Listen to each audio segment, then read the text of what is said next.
자, 여러분 안녕하세요. 김동규 교수입니다. 오늘은 포스트 휴먼 이상사회 또는 인간 통제 이렇게 이제 제목이 되어 있는데 율리체의 작품 어떤 소송입니다. 이제 여기에서는 범죄의 증거 소송 이렇게 되어 있는데 출판된 책에는 어떤 소송이라는 제목으로 이제 국내에서 출간됐습니다. 그래서 이 작품이 미래의 포스트 휴먼 사회와 관련된 내용인데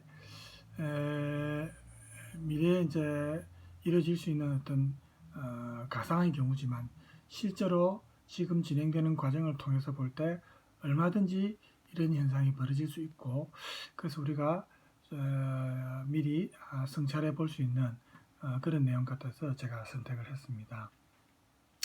먼저 이 작가와 작품에 대해서 여러분이 좀 생소한 것 같아서 제가 자료를 찾아놨는데 이 책은 이제 이게 나와 있지만 책 표지는 이렇습니다. 어떤 소송 해가지고 이렇게 나와 있고 민음사에서 출간이 된 책입니다.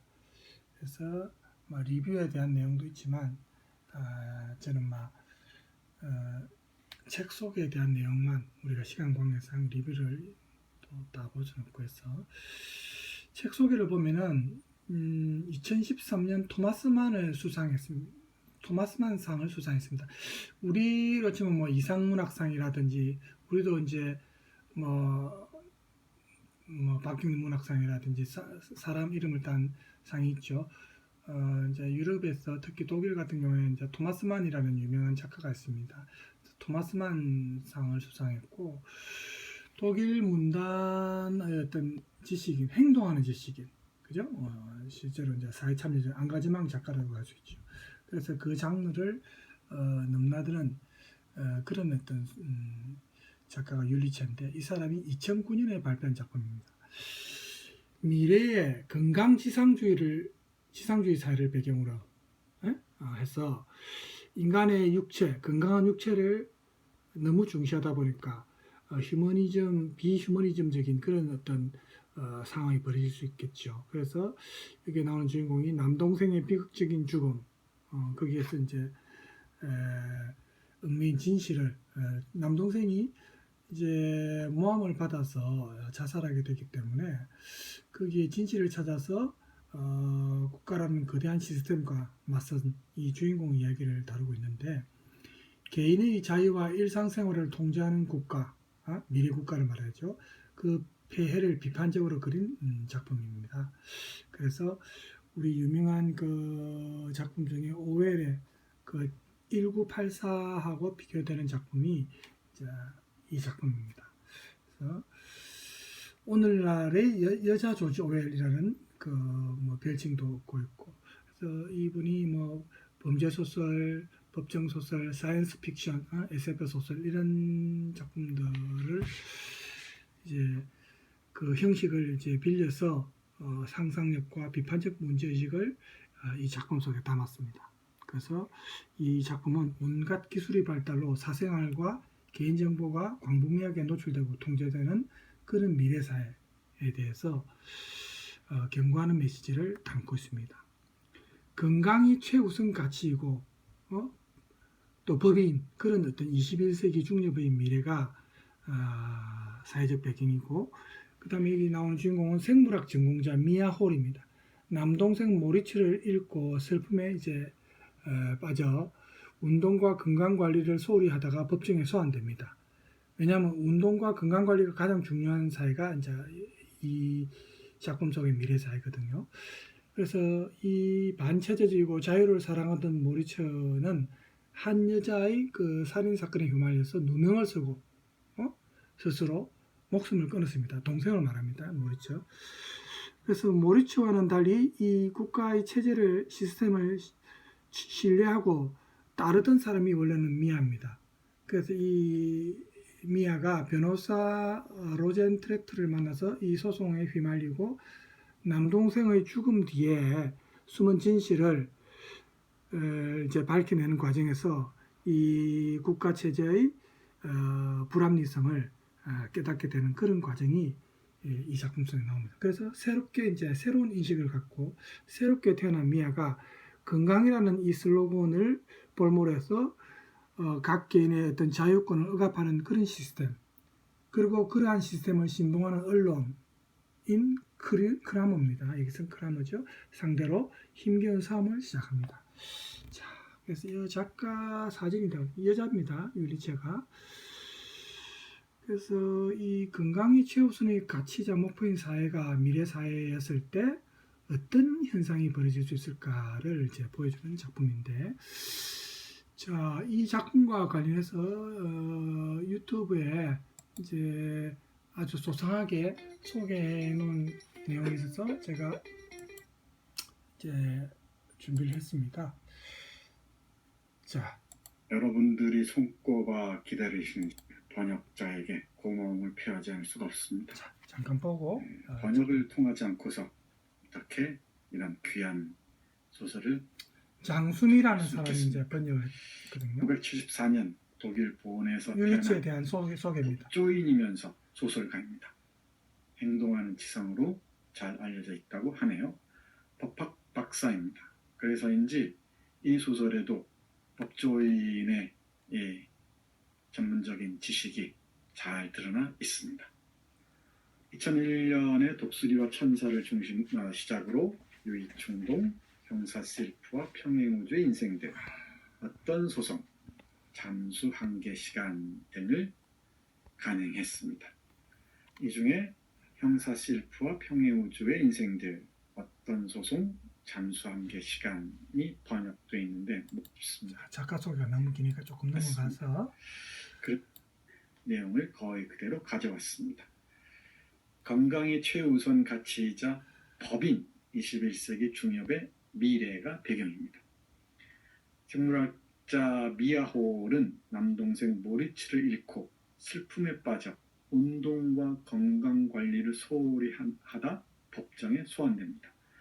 운동과 건강관리를 소홀히 하다가 법정에 소환된다는 점에 주의해 주시기 바랍니다. 자, 이게 제가 아까 소개한 내용과 큰 차이 없죠? 이런 이제 개괄적인 줄거리를 여러분이 이제 알고, 자, 네.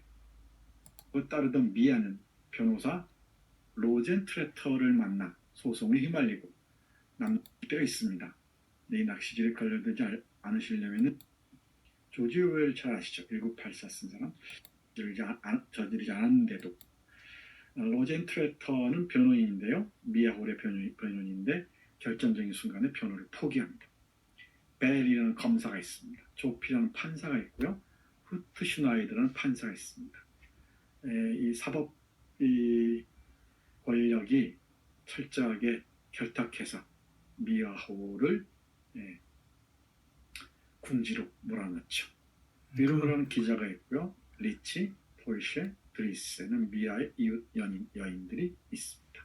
자, 이제 등장인물들을 소개하고 있는데 그런 어떤 국가 시스템에 대해서 지금 등장인물들 중심으로 이제 간단하게 지금 소개하고 있습니다. 자, 이 소설에서 방법이라는 어휘에 주목해야 되는데요. 용어에 주목해야죠. 이 방법은 궁극의 사회 질서 또는 체제를 의미합니다. 그러니까 너희들의 건강과 안전을 끝까지 보장해 줄 테니까 우리가 시키는 대로 다 해 라고 명령하는 그 시스템, 체제가 바로 방법입니다. 이 방법 적대적 이런 말이 나오는데요. 이 체제 적대적이란 말로 이해하시면 금방 알 수 있을 것 같습니다. 우리가 이제 국가 전복 세력 이렇게도 표현하죠. 그렇게 이제 낙인이 찍히는 겁니다. 원래는 이제 미아홀이 국가 시스템에 찬성하고 거기에 따르는 인물이었는데 남동생과 관련된 그 소송 과정에서 진실을 밝히는 과정에서 이제 사고의 전환이 이루어지는 거죠. 자, 그러면 중요한 부분 몇 구절만 보도록 하겠습니다. 건강 유토피아입니다. 죽음의 두려움이 사라진 건강 유토피아. 과연 어떨까요? 죽음에 대한 걱정이 없는 사회. 그야말로 안전하기 그지없는 사회, 모두가 건강한 사회. 그래서 이 극형이라는 게 사형이 아니라 동결형입니다. 동결형. 이제 이 미래사회에서는 사람을 건강한 육체를 가진 사람을 죽일 수 없도록 되어 있습니다. 시스템 자체가. 그래서 형이 그렇게 내려졌다고 해서 사람을 죽일 수는 없는 거죠. 그래서 이제 다른 대체 처벌이 이제 방금 말한 동결입니다. 그러니까 이 냉동고에 실려 보내는 게 이 극형에 속합니다. 이 건강을 보장해 주는 대가로 우리는 정신의 자유, 자연과의 결합, 그리고 우리의 그 정서에 호소하는 이 관계를 다 포기해야 됩니다. 이 방법이 시키는 대로 다 해야 됩니다. 여러분들이라면 어떤 걸 택하시겠습니까? 이 노예처럼 살아도 건강하게, 안전하게 사는 길이겠습니까? 아니면 위험을 무릅쓰더라도 자연과 함께하는 삶, 내 감정이 살아있는 삶, 그리고 내 사상의 자유를 누릴 수 있는 삶, 어떤 삶을 택하시겠습니까? 이 선택의 문제라는 게 사실은 참 어렵습니다. 양쪽 다 장점도 있고 단점이 있죠. 그래서 두 가지 다를 우리가 취할 수 없기 때문에 그 중에서 한쪽을 선택해야 된다는 겁니다. 그래서 실제로 자기가 몸이 아프고 죽을 병에 걸린 사람이라든지 이런 사람 입장에서는 또 당연히 이런 시스템을 선호할 것이고, 그렇지 않은 사람은 또 자기의 자유를 억압받고 구속받을 때 여기에 대해서 저항하는 사람은 또 생각이 다르겠죠. 그래서 이제 이 갈등 상황에 놓이게 되는 거죠. 이 질문에 대한 대답입니다. 사실 문제 설정이야 새로울 게 없죠. 대신에 건강 이데올로기를 초점에 뒀다는 점이 좀 다르죠. 홀씨라고 조피가 말한다. 조피는 판사입니다. 지금 스스로 무슨 말을 하는지 아세요? 당신의 사고력을 앗아갈 만큼 심한 육체적 고통을 아시나요? 이전 시대 사람들이 겪어내야 했던 게 어떤 건지 아시느냐고요. 삶이란 서서히 죽어가는 자기를 관찰하는 것을 뜻했어요. 세상으로 들어가는 한 걸음 한 걸음이 사멸로 들어가는 걸음일 수 있었어요. 그러니까 우리가 우리 인간의 삶이 태어나서 죽음으로 가는 하나하나의 과정이라고 이제 보는 겁니다. 그래서 이게 인간 생명의 어떤 유한성이죠. 우리 인간이 극복할 수 없는 인간의 본질적인 두려움이 여기 있는 겁니다. 그래서 이런 상태를 극복하는 것은 얼마나 행운이냐. 이렇게 이제 이 판사가 얘기를 하는 거죠. 61쪽 책에 61쪽에 나온답니다. 가슴이 한번 찌릿하거나, 그러니까 미아홀은 지금까지는 체제 순응적이었어요. 동생 이 모리츠 홀은 이런 체제에 대해서 반항적이었던 거죠. 자연과 함께 살고 동물을 사랑하고 그리고 연인을 깊이 사랑하고, 이 사회에서 키스도 금지됩니다. 앞에서 말씀드렸듯이 키스를 통해서 전염병이라든지 요즘에 뭐 우리 코로나 때문에 우리도 지금 이렇게 수업하고 있지만 요즘에 뭐 키스 조금 위험하죠. 어쨌든 이 미래사회에서는 건강이 최우선이기 때문에 모든 게 건강에 초점이 맞춰져서 건강에 반하는 행위는 다 금지되어 있다고 보면 됩니다. 면역학적으로 동질적인 사람들끼리만 결혼할 수 있어요. 국가에서 결혼 상대를 다 정해줍니다. 네, 이런 유토피아. 여러분 어떻습니까? 건강과 안전을 넘어서는 삶을 과연 택할 용기가 있을까? 우리 모리츠 얘기 한번 들어보시죠. 안전의 토대라니. 모리츠는 알죠? 동생입니다. 주인공의. 이 누나 미아올과의 대화에서 나오는 얘기입니다. 누나가 안전의 토대 위에서 우리의 삶을 누리고 있지 않느냐. 그러니까 마음대로 말하지 말라라는 것입니다. 정말 누나가 그렇게 말한 거 맞아? 누나도 그 속물들 구호를 역겨워할 거라 생각했는데 언제 결국 우리 세계가 안전해질지 알아? 모든 인간이 시험관 안에 드러누워 영양에게 잠겨서 서로 만지지도 못할 때야. 그럼 그 안전의 목표가 뭐냔 말이야. 잘못 이해한 정상성 속에서 식물인간처럼 꾸역꾸역 사는 거? 단 하나의 관념이라도 안전이란 관념을 넘어설 때야. 정신이 자신의 물리적 조건들을 잊고 개인적인 걸 넘어서는 영역으로 향할 때야. 비로소 유일하게 인간의 존엄에 걸맞은, 따라서 더 고차원적인 의미에서 정상적인 상태가 시작돼.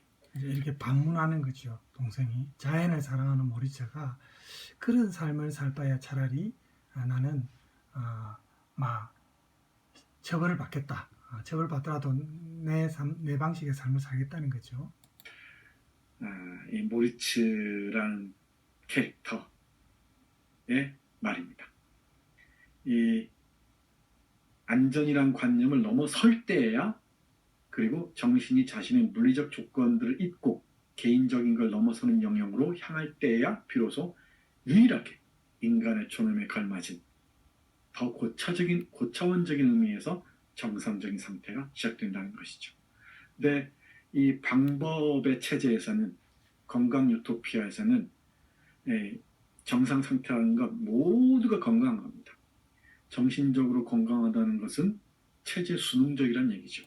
그래서 모두가 가장 중요한 거죠. 전체 이 지금 미래 사회에서는 건강을 중시하는 것은 당연한 거고, 그 다음에 한 개인의 건강보다는 전체의 건강이 제일 중요하답니다. 그래서 전체에서 개인을 언제든지 희생할 수 있다는 그런 어떤 시스템이죠. 이 체제 수능적인 인간들을 대량 생산을 냅니다. 뭘 대가로? 육신의 건강, 죽음에 대한 두려움을 모르게 한다는 대가로. 여러분, 어떤 쪽을 택하시겠습니까? 모리츠는 그리고 자연을 사랑합니다. 이 자연을 사랑하는 모리츠에 대한 그 서술이 대단히 시적입니다. 알린 집으로 상자 뚜껑을 들어 올렸어요. 모리츠는 늘 말했죠. 얘들은 느리기 때문에 엄청 강해라고요. 이렇게 쭉 이어집니다. 여러분 한번 꼭 읽어보십시오. 시적 문장들이 아주 많고요. 그리고 철학적인 이 짤막한 진술들도 확 와닿는 그 문장들이 아주 많습니다. 이제 자연을 사랑하는 자연 친화적인 어떤 모리츠의 입장을 그 문구가 일상회화체가 아니고 좀 시적이고 문학적인 문구가 많이 나온다는 건데, 직접 책을 여러분 이제 읽어보면서 확인할 수 있겠죠. 자, 이런 표현들이 지금 나오죠. 한번 보세요. 보면은 산 울타리는 경계선이야 미야. 자, 누나죠. 울타리에 올라탄 여자는 문명과 야생 사이의 경계선에 머물러 이쪽과 저쪽, 삶과 죽음, 몸과 정신 사이에, 그게 머문다 이 말이죠. 긍정과 부정 사이에, 신앙과 무신론 사이에. 그리고 그녀는 자기가 어디 속하는지 몰라. 그녀의 영역은 그 사이야. 누구 연상되는 사람이 있어? 이제 자기 누나를 말한 거겠죠. 어느 쪽도 선택하지 않은 사람은 하고 이상적 A는 말한다. 아웃사이더야. 자, 구계자죠. 아웃사이더는 위험하게 살아가. 권력이란 때때로 자기 힘을 증명해 줄 본보기를 필요로 하는 법이야. 특히 내부에서 믿음이 흔들릴 때는 더 그렇지.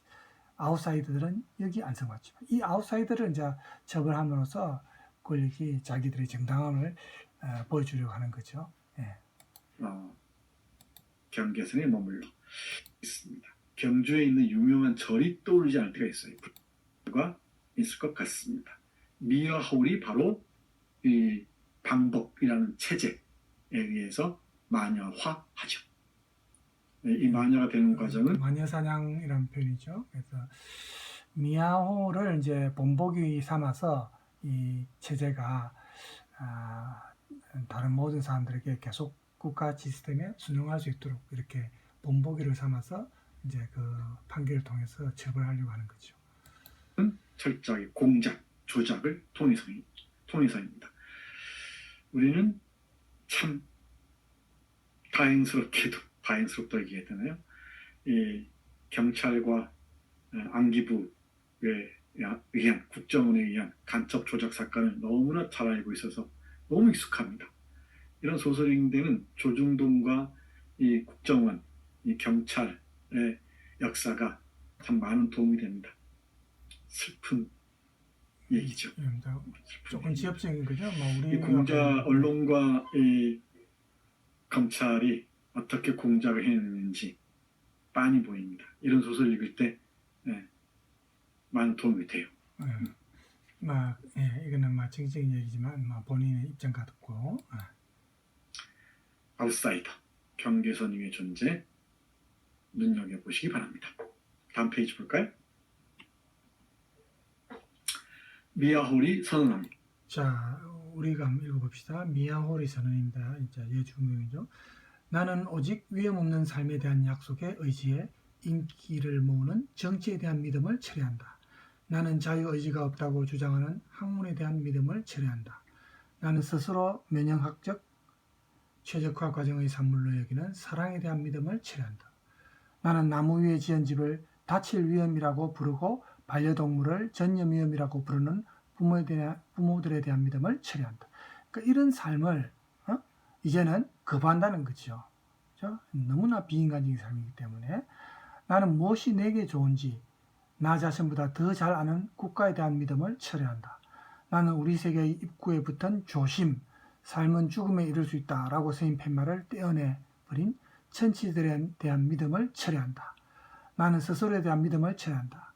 지금까지 자기가 믿어왔던 어떤 그 믿음이 잘못됐다는 것을 이제 깨닫고 사고의 전환을 이루는 거죠. 삶이 무엇을 뜻하는지 내가 이해하기도 전에 동생이 죽어야 했기에 이렇게 이제 말하는 것입니다. 최종 선고, 집행중지, 석방. 이렇게 선고를 해요. 피고는 테러 전쟁 준비를 포함한 방법 적대적인 책동으로 유죄다. 방법 적대적. 그러니까 이제 이 주인공이 자기가 동생 때문에 너무나 이제 슬픔에 빠져서 건강을 중시 안 하고 그렇게 이제 건강을 내팽개치고 원래 이 미래사회가 지향하는 이 국가 시스템이 지향하는 건 반대로 이제 생활을 하면서 이 국가에 대해서 이제 처벌받는 겁니다. 그런 내용이 지금 나오고 있죠. 이해하시겠죠? 방법이 체제라고 했잖아요.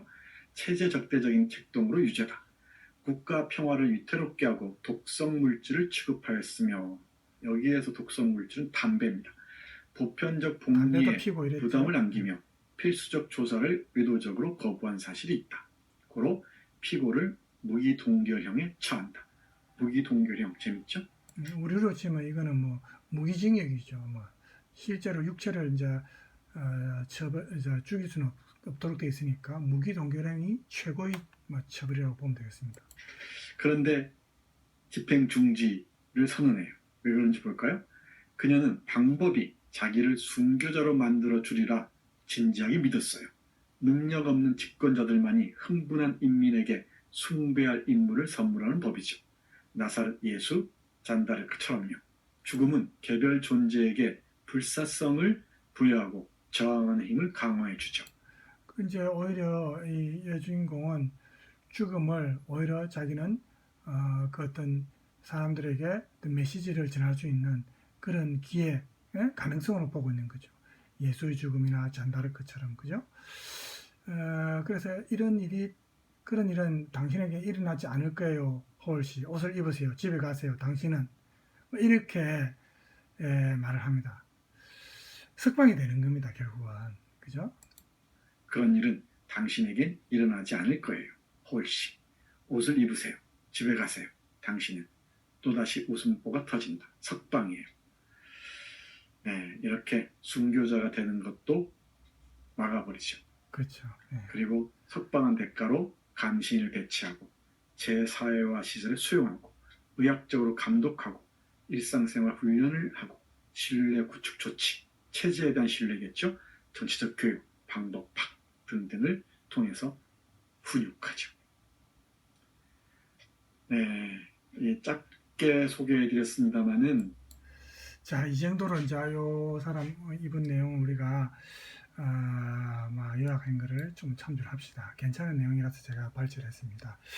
그래서 이 작품이 어쨌든 인간이 결국은 이런 미래사에서는 진정한 인간으로서의 어떤 삶을 산다고 볼 수 있을까? 우리가 이런 성찰을 할 수 있는 어떤 가능성을 보여주는 그런 작품이라고 볼 수 있습니다. 영화화 되지는 않은 것 같습니다. 아직. 그래서 영화가 있으면 동영상이 있으면 제가 찾아서 여러분께 보여드리고 싶었는데 아직 영화화 되지는 않았습니다. 그래서 이 작품에 대한 소개 내용을 준비를 했고, 그러면 이제 우리 자료로 이제 한번 들어가 봅시다.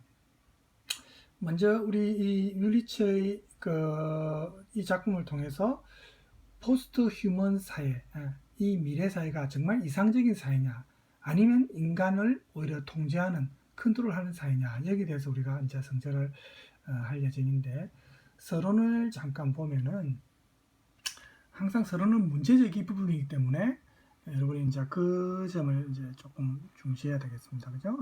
본격적인 내용은 언급이 안 됩니다. 그래서 우리 인류가 그 사회문화적 단계가 이제는 지금 현재로는 과학기술적 단계, 그리고 미래도 마찬가지로 이 과학기술적 단계가 점점 더 업그레이드 되겠죠. 그래서 이런 테크놀로지 때문에 우리 인류의 옛날부터 소망했던 이상이 물론 현실화될 수 있다는 그런 장점도 있습니다. 이게 이제 포스트 휴먼의 긍정적 논리의 어떤 시발점이 되는 거죠.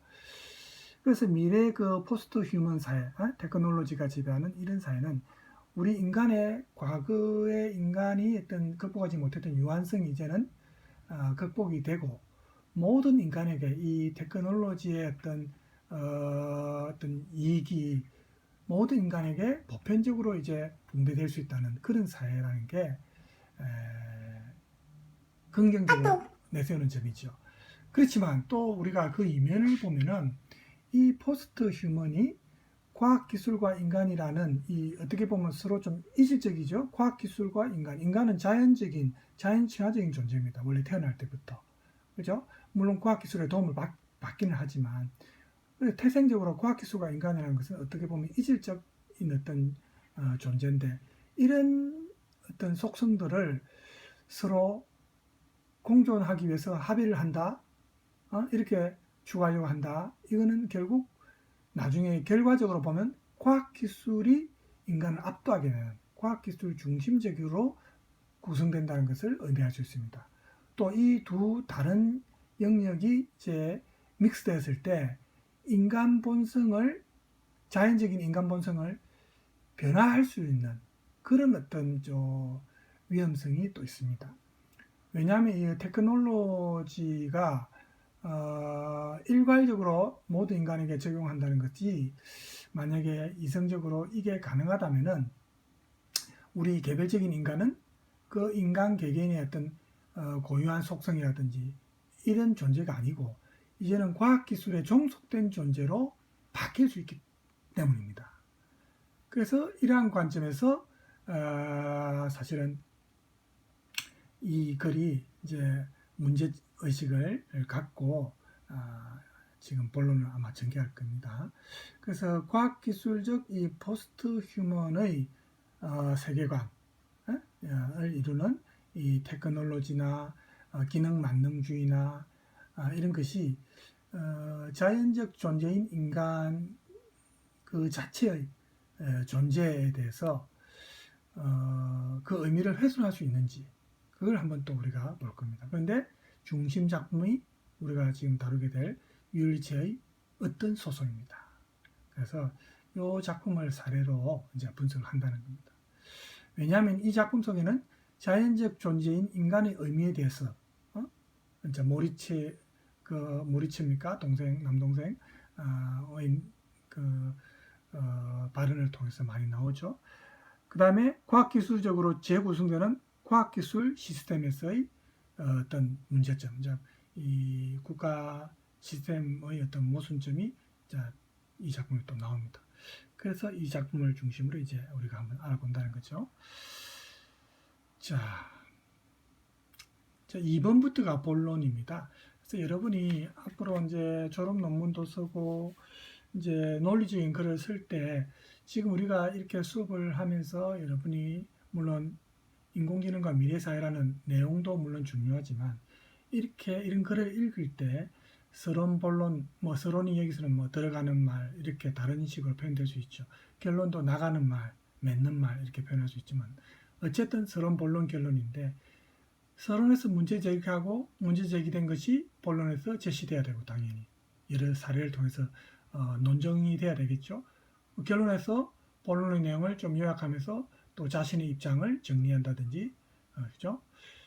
그런 이런 형태의 글을 쓰는 연습이 또 필요합니다. 그러면 여러분이 앞으로 졸업 논문을 쓸 때도 많은 도움이 되겠죠. 그죠? 또 여러분이 프레젠테이션이나 어떤 발표를 할 때도 이런 식으로 구성하면은 가장 논리적인 어떤 그 발표문이 되는 겁니다. 그래서 우리가 이 내용상으로 포스트 휴먼, 뭐 미래사회, 인공지능 이런 내용을 아는 것도 중요하지만 이런 글들을 자꾸 읽으면서 여러분이 글 쓰는 연습이 된다는 것도 좋은 점이라고 볼 수 있겠죠. 자, 그러면 자 본론에서 방금 문제 제기된 부분이 이제 하나하나 나올 겁니다. 먼저 본론 첫 번째가 여기 나오는 포스트 휴먼 이상사회, 과학기술적 합리주의 이렇게 됩니다. 그래서 요 지금 30분이 넘어서 제가 오늘은 그 길게 안 할 겁니다. 내용이 지금 여러분이 지금까지 한 분량이 너무 많기 때문에 조금씩 이제 시간을 조금 줄이겠습니다. 여러분의 부담을 좀 덜어주겠습니다. 그래서 이 본론 부분은 일단 다음 시간부터 하는 게 맞을 것 같고, 왜냐하면 중간에 끊기는 것보다는 그죠? 그렇게 하고 그 대신에 제가 이제 간단하게 그 인간이 과학기술을 통제하지 못할 때 벌어질 수 있는 그 미래의 내용에 대해서 찾은 동영상이어서 한번 잠깐 보여드리겠습니다. 한 7분 정도입니다. 이 내용을 보고 오늘 일단 마치겠습니다. 사람의 인공지능에게 살해당하고 유전자 조작으로 또 질라 또 신분이 보이네요. 획득됩니다. 인간이 과학기술을 통제하지 못하면 벌어지는 일입니다. 인간은 불과 몇만 년 전까지만 해도 오늘 먹을 식량을 걱정했지만 이제는 자그마한 플루토늄 폭탄 하나로 도시를 날려버리는 기술을 가지게 되었고 자신보다 뛰어난 인공지능을 개발하고 있습니다. 누군가는 이러한 과학기술을 두려워하고 대중문화는 그 두려움을 활용하여 이야기를 지어냅니다. 소설과 영화 속에서 인간은 자신들이 통제할 수 없는 것을 연구하여 위기를 자초하죠. 이러한 이야기를 통해 인간이 과학을 어떻게 바라봐야 할지 배울 수 있다고 말하는 책이 있습니다. 서울대 생명과학부 홍성욱 교수의 크로스 사이언스입니다. 책 소개지만 이 내용이 괜찮아서 제가 이제 설득했습니다. 책 제목은 크로스 사이언스입니다. 그죠? 과학을 넘어서서 크로스가 이제 그런 이제 프랑켄슈타인에서 AI까지 과학과 대중문화의 매혹적 만남. 그래서 이제 이게 우리가 지금 많이 다뤘지만 영화나 어떤 소설이나 이런 걸 통해서 이게 뭐 그냥 터무니없는 내용을 지어낸 건 없죠.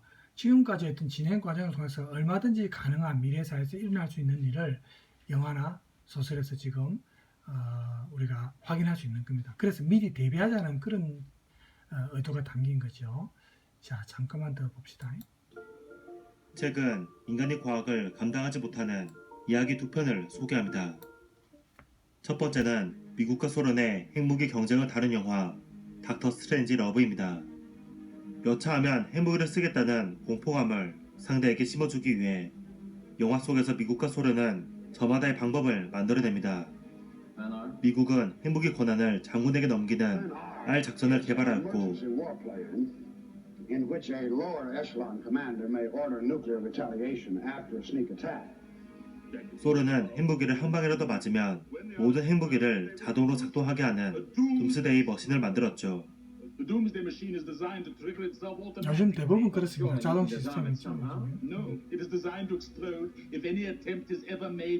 그러니까 어느 한쪽이 이는 스위치를 누르는 상호학적 순간 파괴 전략, 레드를 따른 것입니다.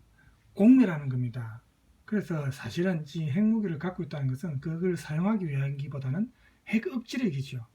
그죠? 우리가 이제 북한이 지금 핵무기를 자기 체제를 유지하기 위해서 이제 개발했는데 그걸 실제로 사용한다는 것은 북한 정권의 종말을 의미하는 겁니다. 그래서 우리가 사실은 현실적으로 북한의 핵무기를 사용한다는 것은 거의 실현 가능성이 없죠. 왜냐하면 자기 스스로 자기 정권을 종말시키는 거니까. 그죠?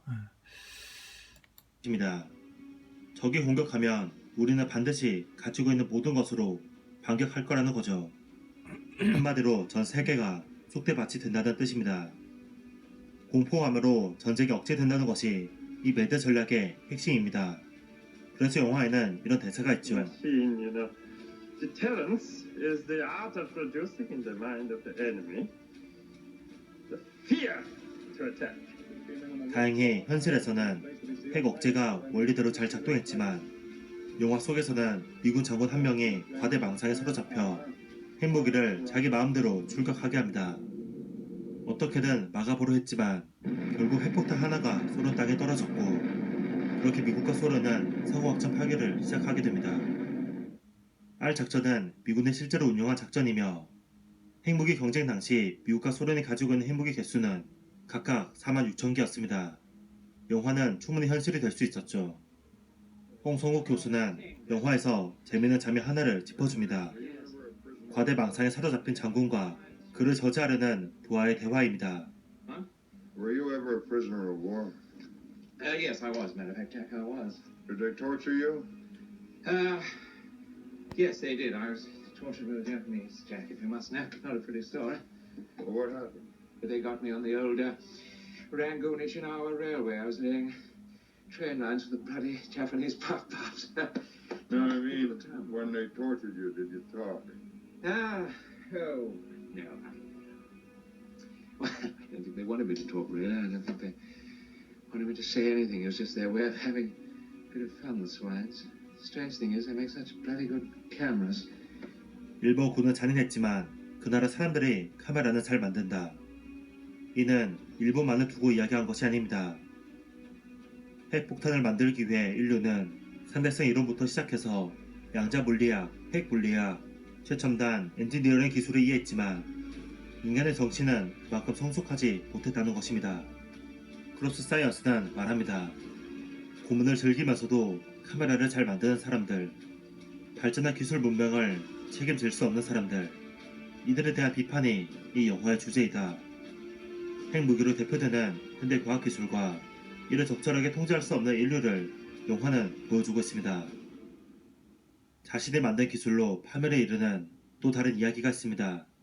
소설 프랑켄슈타인입니다. 다음 그림은 소설의 핵심을 보여줍니다. 흔히 프랑켄슈타인이 괴물의 이름이라 생각하는 사람들이 많지만 프랑켄슈타인은 괴물을 만들어낸 이 과학자의 일행입니다. 괴물은 이름조차 주어지지 않습니다. 그래서 이제 프랑켄슈타인은 프랑켄슈타인 박사인데 원래는 그래서 자기가 만든 이제 이 괴물을 프랑켄슈타인이라고 이름을 지었지만 그래서 이게 이제 과거의 오래된 우리 전통적 소설 중에 하나지만은 이 이제 인공지능이라는 어떤 게 이제 인간을 위해서 만들어진 존재지만 나중에 이제 프랑켄슈타인 같은 존재가 될 수 있는 겁니다. 그렇죠? 얼마든지. 그래서 이제 요 옛날 작품이지만 우리가 이 작품을 통해서 미래사에 대해서 대비를 할 수 있는 내용이죠. 그저 괴물이라 불리죠. 이 소설에서 가장 중요한 점은 프랑켄슈타인 박사가 자신이 만든 피조물을 내팽개치고 도망갔다는 것입니다. 누가 왜 자신을 만들었는지 알기 위해 괴물은 프랑켄슈타인 박사를 쫓았습니다. 그 과정에서 실수로 프랑켄슈타인 박사의 동생을 죽이기까지 했죠. 마침내 어느 설산에서 괴물과 박사는 만나게 됩니다. 그곳에서 괴물은 박사에게 마지막 부탁을 합니다. 짝을 만들어 달라고. 그러면 더 이상 누구도 해치지 않고 짝과 함께 숨어 살겠다고요. 프랑켄슈타인은 그러겠다고 약속했지만 이후 번복합니다. 괴물이 후손을 낳으면 인간 사회에 큰 위협이 될 거라 생각했기 때문이죠. 이에 화가 난 괴물은 프랑켄슈타인을 다시 쫓으며 소설은 비극으로 치닫습니다. 프랑켄슈타인이 우리에게 던지는 메시지는 무엇일까요? 크로스 사이언스는 이렇게 답합니다. 자신의 피조물을 버리고 도망가거나 자신의 초래한 문제를 회피하는 등 과학을 만들어낸 사람이 그 결과에 대해 온전히 책임지지 못하면 자신과 주변을 파멸시키게 된다. 지식이 책임감 있게 사용되지 못하고 통제가 안 될 수 있다는 것이 이 작품이 전하는 중요한 메시지이다. 그렇죠. 통제가 되지 컨트롤 되지 않을 때가 진짜 제일 문제입니다. 그래서 우리가 지금 인공지능과 미래사회와 관련한 내용도 뭐 영화나 소설을 보면은 이런 점을 가장 두려워하는 겁니다. 인공지능 스스로가 이제 학습하고, 그죠? 그렇게 하면서 이제 인간의 통제를 벗어날 때, 그럴 때 과연 어떻게 할 것인가? 어떻게 될 것인가? 그와 관련된 영화나 작품들이 많지 않습니까? 그죠? 우리가 지금까지 했던 작품들 중에서도 나왔고. 자, 조금만 더 보고 마치겠습니다. 너무나 빨리 발전하여 그 방향과 속도를 통제하기 힘든 과학기술에 대해 인간이 책임감을 가져야 한다는 것입니다. 그리고 인간은 지금 또 다른 프랑켄슈타인과 핵무기를 만들고 있는지도 모릅니다. 그것은 인공지능일 수도, 유전자 조작 기술일 수도, 새로운 무기일 수도 있죠. 하지만 우리는 영화 소설을 통해 배웠습니다. 인간은 자신이 만든 과학에 책임을 져야 하고 지나친 두려움과 지나친 낙관은 좋지 않다는 것을요. 제 크로스 사이언스는 대중문화를 통해 우리에게 질문을 던집니다. 우리는 과학을 어떻게 다뤄야 할 것인가? 무엇을 논의해야 하고 무엇을 준비해야 하는가? 지난번 서가명강 1편에 이어 서가명강 2편 자, 이거는 뭐 다른 책에 대해서 보자고. 자, 오늘 이 정도 하겠습니다. 이렇게 하고 벌써 40분이 넘었는데 남은 시간 여러분 즐겁게 보내시고, 아까 말한 대로 다음 시간에는 우리 어디 있습니까? 자, 24쪽이죠. 포스트 휴먼 이상사회 이 부분을 하겠습니다. 자, 여러분 오늘 수고 많았습니다.